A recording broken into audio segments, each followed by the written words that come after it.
I think if anybody knows me, most of you do, I'm not much for pomp and circumstance, so we'll make this relatively quick because the bar will be open in about 8 or 9 minutes. Oh, good. If not already, since Tony has arrived. So, Unger and I met January 20th last year. Right, Bobby? I quit Precise after making O-rings for 17 years. He quit the newspaper. So this picture's Beavis and Butthead, Patrick going, I don't know, what do you want to do? And because Bobby grew up brewing beer with his father years ago, which he'll go into, why don't we open a brewery? I'm like, why don't we? Of course, we didn't know what we didn't know. And now, 13 months later, here we are. So we quickly picked the name that made the most sense because Whaling City, in our opinion, was overused, was Moby Dick. Moby Dick, New Bedford go hand in hand, just like Derek Santos, New Bedford goes hand in hand. And then we had to find a team of people because, again, we weren't that bright. We just knew we wanted to brew beer. So we found Maureen Sylvia, Peter Cavanaugh, Andy Gomes, Randy Weeks, and I'm missing one. Who am I missing? Richard LaFrance is not here. And when we got Richard, we got his son, Sean, and Chris, and the rest of the LaFrance family, because obviously they know food and kitchen, so it was a very, very good fit. Along the way, too, we had to figure out a number of things, like how we're going to build this place out. We looked at 21 facilities, and luckily we found Christy, who runs Brian Martyr's office, and we found this place, which was John's campaign headquarters, lo and behold, anyway. And there's no load-bearing walls, so we got to take everything down and start from scratch. Of course, the floors are 13.5 inches thick here, too, so every time you want to core a hole, it's 3 hours and $650. So Uncle Dave did a budget of $600,000 to build it out. Of course, I wasn't even close.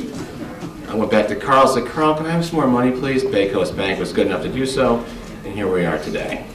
So I'd like to thank a few folks before I introduce the mayor, because without these people, or actually Bob Unger will speak next, we would not be able to do this. I also like to mention we've got some elected officials here that are worth mentioning. Tony Cabral, thank you, Tony. Bob Casera and Paul Schmidt. Paul, you here? I'm here, oh, right over here. Oh, Mr. Quiet. Sorry, Paul, with the glare I can't see. I've got my little cheaters on, too. Councilor Lopes, Dan Rivero, Ian's here. Right here also. And Steve Martins. I just like saying the word Steve Martins, it just sounds fun.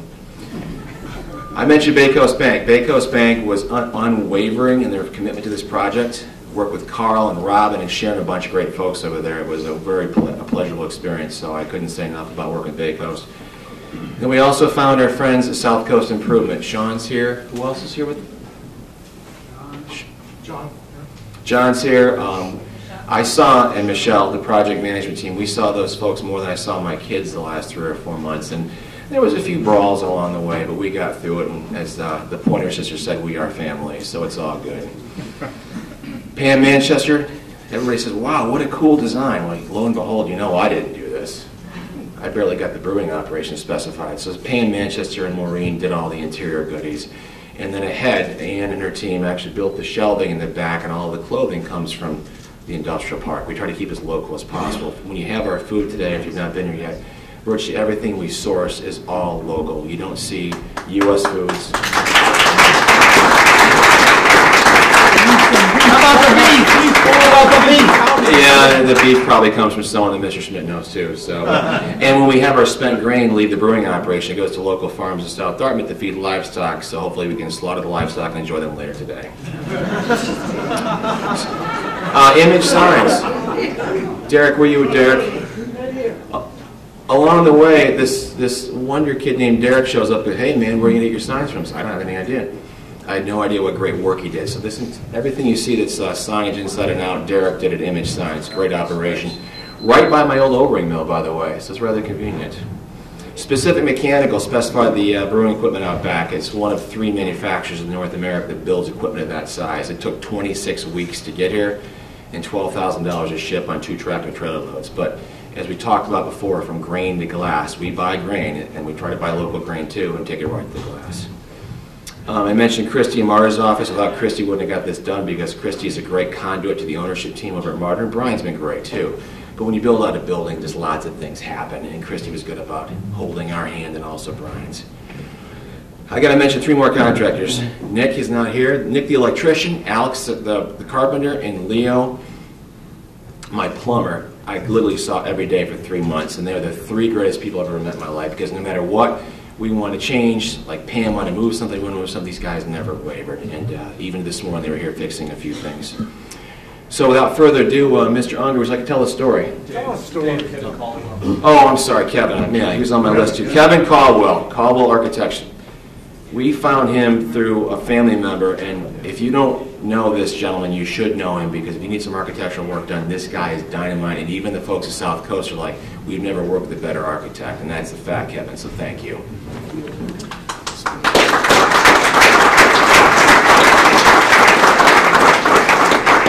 Well, happy St. Patrick's Day. I'm really glad you're all here, and we're all glad you're here.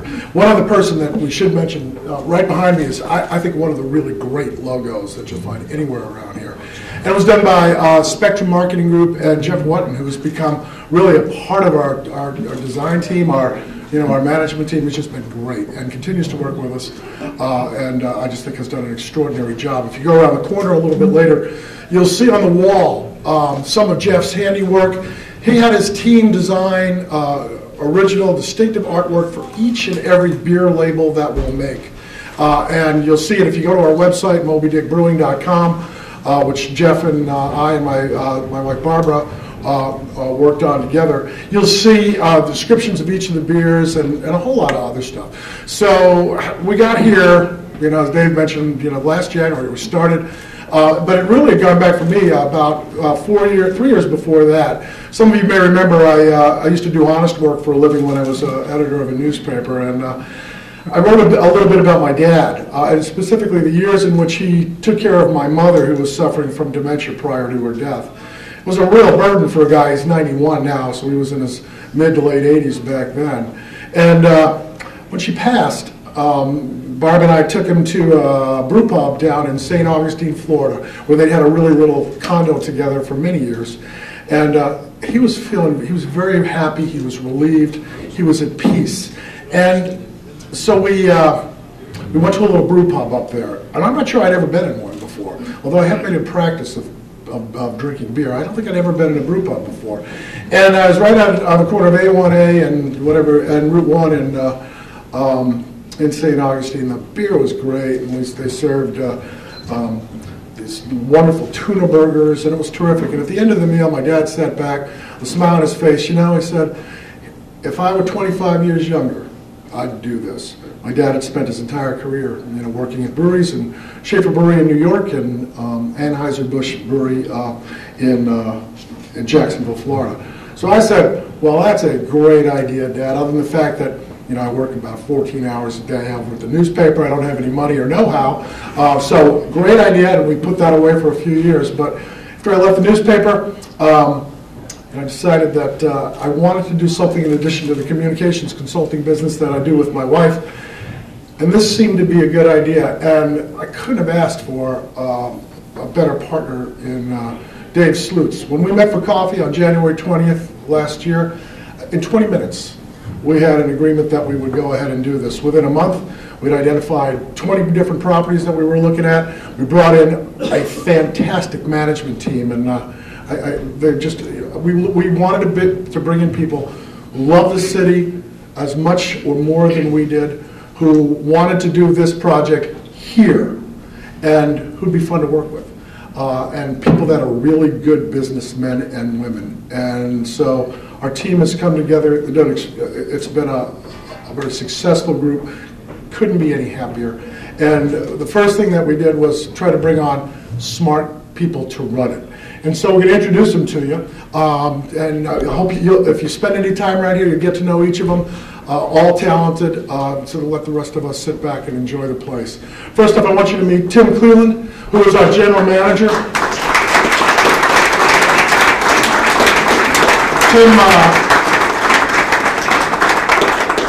Tim was in Plymouth, has been in running restaurants and brew pubs for how many years, Tim? 15 or 20 years, and has immediately brought together a tremendous staff of people that you'll see serving you, working behind the bar, and working in the kitchen. We were really fortunate to attract an application from Tom Mackley. Tom is with us. He is came from Seattle, where he ran a very successful restaurant in Seattle. Came here, and I think that what you'll find is, stuff that's new, stuff that's different, and even familiar dishes are done with a flavor, a presentation that's all its own. You're going to love the food. So, Tom Ackley.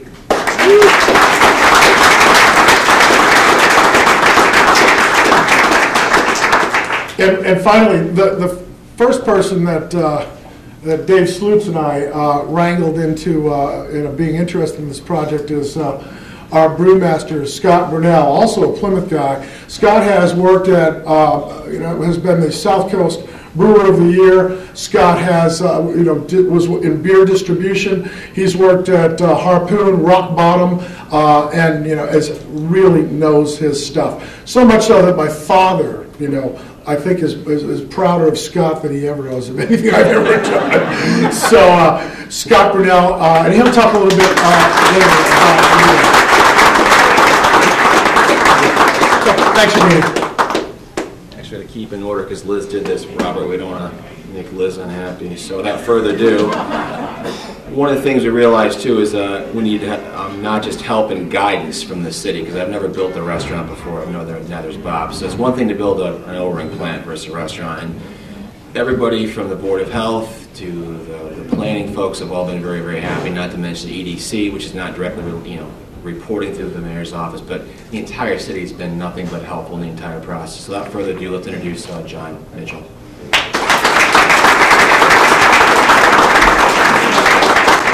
So I walked in the door about 10 minutes ago, and Dave Slutz approaches me and says, "Hey, we got to get this show on the road so we can start drinking." So I said, "Okay, I'm not about to get in the way of anybody on their way to the bar." So there's a lot to love about this, and it is appropriate to, for Dave and to Bob, who have found their true calling, each of them, despite their successes and respectively in making O-rings and in journalism. They've always been brewer patriots from the beginning, and so here they are in their comfort zone, and to Maureen and Randy and Andy and Richard and Peter, this is just fabulous work. Let me just make a couple of observations. There are lots of folks on the city side to thank. I want to thank, first of all, Derek Santos and Tony Sapienza and the folks at EDC for helping here and there. This is a business that really pulled itself together without a lot of hand-holding from the EDC. But the EDC has done tremendous work over the years in helping create a vibrant entrepreneurial ecosystem, especially here in the downtown. And I just want to ask everybody to join me in a round of applause for their creating conditions for life for business development. So there's that. I do want to mention a little bit about why this place, which was my campaign headquarters in my last campaign. I don't even recognize it at all as such. I feel there's nothing even familiar about it. It's just been done over so remarkably well. It's a true transformation. But this plays a part in what the city is trying to do in developing this particular area. This is an area where I've come for a long time since I was a kid. The Kruger Brothers is a family business. My grandmother was a sister of the Kruger Brothers, and so this is a corner that is etched in my memory from the time I was a kid, and it's being transformed now in so many ways, and it's really a big part of a larger effort to take Union Street, which is the main street in the downtown. I think everybody considers it to be that, and to bring it right down to the waterfront, and that's why we built the cobblestones a couple of years ago with a slug of state money from Rich Davey, the transportation secretary at the time, and now we're moving up Union Street in the next few months, and this I will beg your forgiveness in advance for all the construction signs that you're about to see soon, but Union Street is about to get an enormous facelift starting from right there going all the way up to 6th Street, but it's part of really making the urban space vibrant and inviting and pleasant all the way down here. And then what we hope in the next few years is all of it plugging straight into the central waterfront on the State Pier. The development you've seen there has been very encouraging. And the idea is to bring everybody, connect everybody down to the water with a place that's walkable, that feels good, that we can all be proud of. And so when you see in the summertime these guys putting tables outside and making it look great, that's part of it. And we hope all that's going to be contagious. So that's part of the larger plan. But I really want to speak to what I think is probably the biggest contribution in this place, and the entrepreneurs who here took the risk to make it happen. And that's this. It is all about New Bedford. The brand is all about the city's identity. It's doubling down on that great identity. It is an effort that activates the tremendous talent that we have in our area. You know, whether it's, you know, wherever you're getting your beef from, Dave, you know, it's that. It's the local designers. It's the local contractors. It's you know, everything from the food ingredients to the beer ingredients to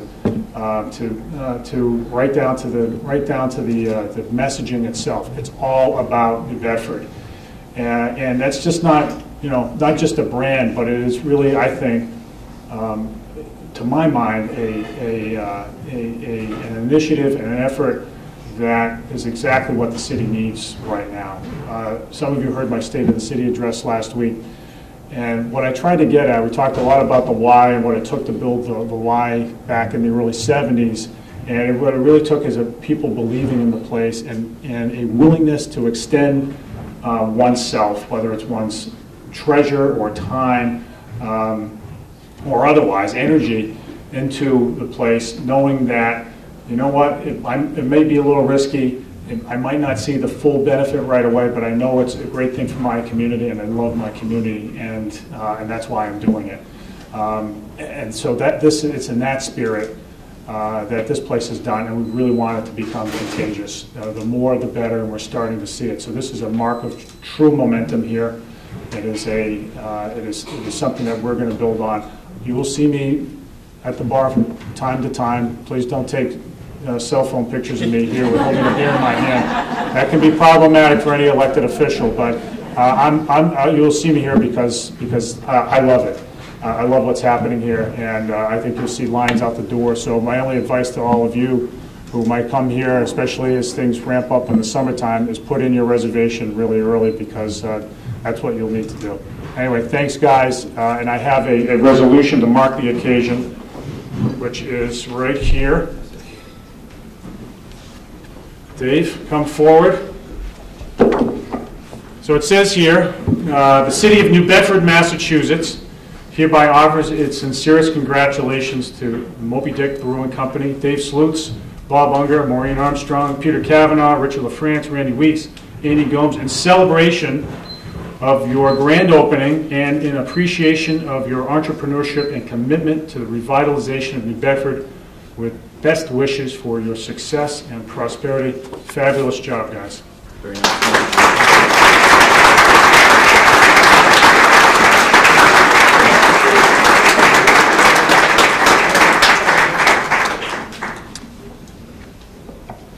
Next up was going to be the city councilors, but I believe, would you guys like to say, Tony and/or any folks want to say something? Tony, please. Okay. Look like you were waiting to say something. Well, my colleagues are here, Bob and Paul, and other elected officials. To me, this is a great occasion, not only because it is in my district, not only because it's in the city that I actually love, that I call home, but Moby Dick, what a perfect fit, you know? And to me, Moby Dick is really about New Bedford. A lot of people think it's about a book that most people don't read, but you should read, because it's difficult reading, believe it or not. I've done that at the museum, but you should, because from chapter 1 into the last chapter, it's really all about New Bedford. Not so much just in the city, but the entrepreneurs at the time, the folks who invested in the whaling ships around the world. So that's what Moby Dick is. It's about New Bedford. You know, as I was standing here waiting to say a few remarks, and thank you for inviting me to say a few words, I was thinking, as a little kid, growing up in this place called Piku, across the ocean, there was this place called Moby Dick. It was a little sidewalk cafe with a sidewalk stand in the shape of a sperm whale. And yeah, they used to serve beer. In that case, I'm sure it was Portuguese beer, right? Sagres and others. And then go forward several years, and I spent most of my life in a place that Moby Dick is so central. The folks back in Peak thought they were the whaling capital of the world. And guess what? New Bedford is the whaling capital of the world. There are so many similarities as I was a little kid, and then growing up in the city, most of my life being in the city, I came across lots of folks and lots of things that are so similar. But you know, David, by the way, ran a place called O-Ring, right? I made O-Rings. I worked there in the 70s to pay for my tuition at SNU. It wasn't such a nice place as it is today. Actually, it was in another section of the Caution Company complex. Pretty dirty place in those days. I have had the opportunity to visit O-Ring presides after, and it's a much pleasant place to work.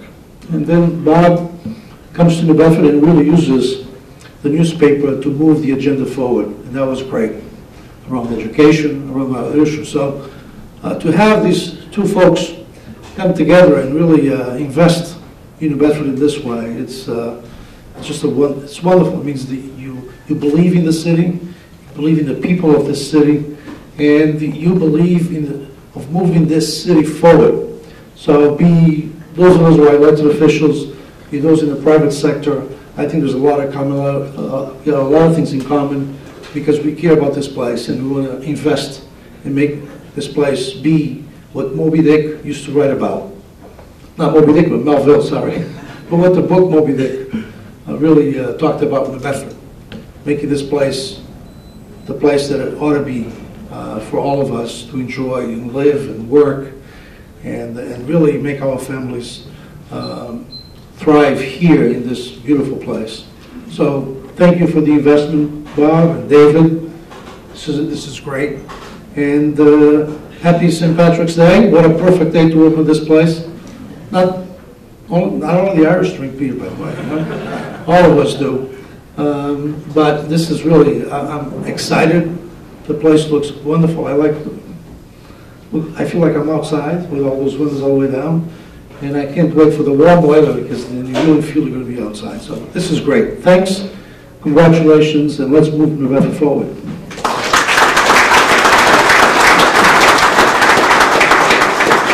Next on stage is Ian, or Joe. The Ian and Joe show. Ian and Joe show? Oh, it's the David Slute show. No, You'd be the best MC.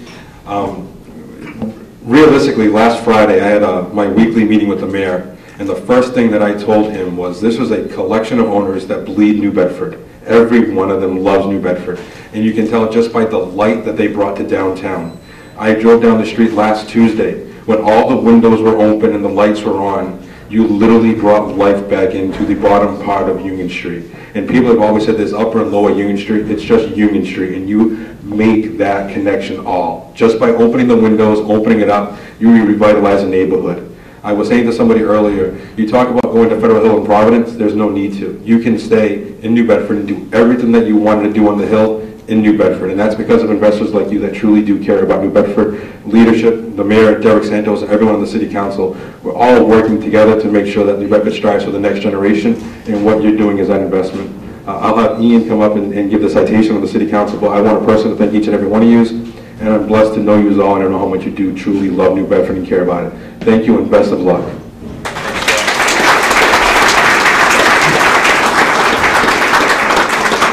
Dave, if you want to come up. Thank you, Council President Lopes. I have here an official resolution from the New Bedford City Council, and it reads as follows. It's an official resolution, be it hereby known to all, that the City Council of New Bedford, Massachusetts hereby offers its sincerest congratulations to the Moby Dick Brewing Company in recognition of its grand opening and ribbon cutting ceremony. The entire citizenry extends its very best wishes on this memorable occasion and expresses the hope for continued good fortune, with God willing, knock on wood, you'll continue to have for many, many years to come. Given on this day, the 17th of March, 2017, offered by the Honorable City Council President Joseph Lopes, Ward 4 Councilor Dana Rivero, and myself, at-large Councilor Ian Abreu. David, congratulations. Thank you.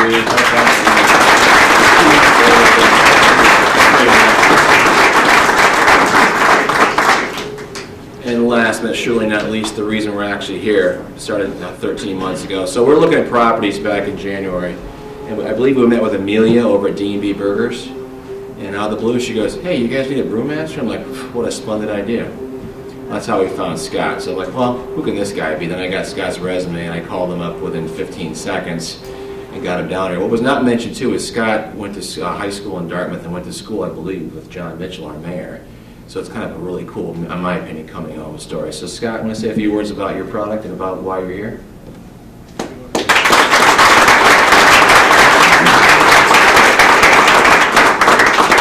Thank you very much. Actually, I did graduate with John. John and I were both Dartmouth High School class of '87. It's a long time ago now. Holy cow. Those of you who graduated before us, sorry. But so I am, like David said, it's good to be back home. I brewed for Brew Moon, I brewed for Rock Bottom, I brewed for Harpoon. I've won medals at the Great American Beer Festival, international beer festivals. So again, just very, very happy to be back here and able to be doing my wares and being able to. They're giving me the creativity to do whatever I want. I came up with the beer menu. We try to basically have a little bit of something for everyone. My brewing philosophy is pretty much not only do I make great beer, I make great beer that sells. So hopefully that'll continue here. We, like I said, we basically ran the gamut. We have an American lager. I know this is still a very blue-collar area. I know the mass-produced yellow fizzy beers are still very popular down here. So, so I do have an American lager. And then we kind of go upwards in flavor from there. We have a German export lager, which is very similar to a beer I won a medal with the Great American Beer Festival. And that's called Rising Wind. We also have an Irish amber called Ishmael. I knew that was coming, didn't you? We have a West Coast style IPA, which is called Quick Eternity. We also have a double IPA, which is checking in at a real easy drinking 9.2%, and that is called Sailor's Delirium. So if you have a few of those, you may get some delirium.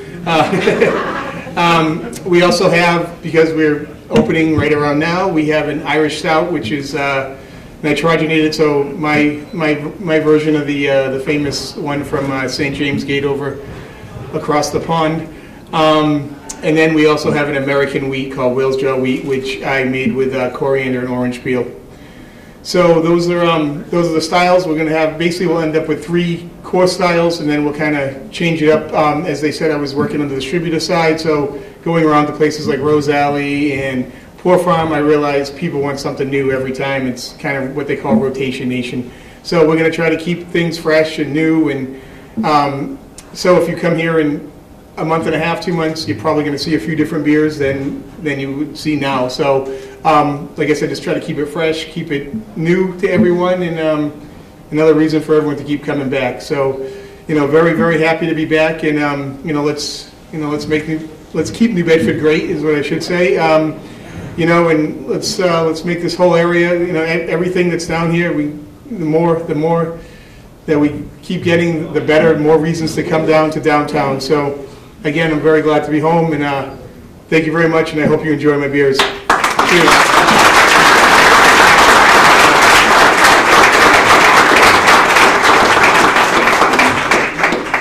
And now we have Liz's great big pair of scissors to go outside and cut a nice ribbon. So let's cruise out to the street corner under the sign and get this thing done so we can start to let the party go on. 1, 2, 3. Hey, they work, Liz. Thanks, Liz. She sharpened them last night.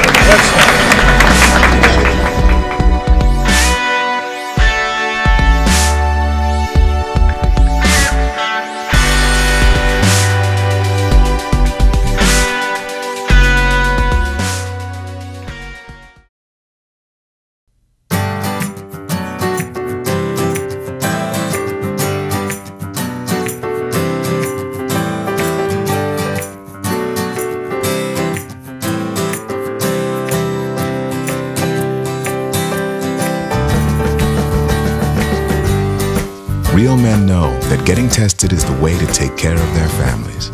That's why real men wear gowns. For a list of the tests you need, go to ahrq.gov.